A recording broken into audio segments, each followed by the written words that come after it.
respeitando essas coisas, não vamos ter problema nenhum. Não tem problema.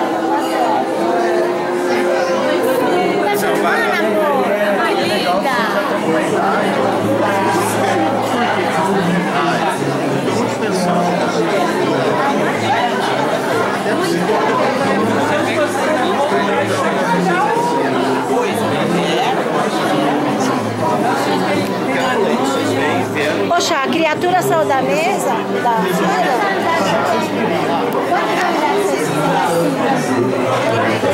Ah, você tá filmando?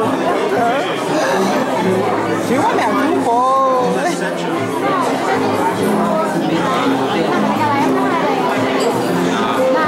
Acho que as coisas têm um tempo certo.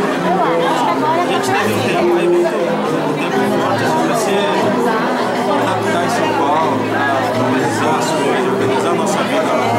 Minha família está aqui, a família dela mora muito longe da gente lá, então assim. Mora em São Paulo também. Mora em São Paulo também, mas é muito. Mora na Zona Oeste, eles moram na Zona Leste. Quando se fala assim, Zona Oeste, Zona Leste,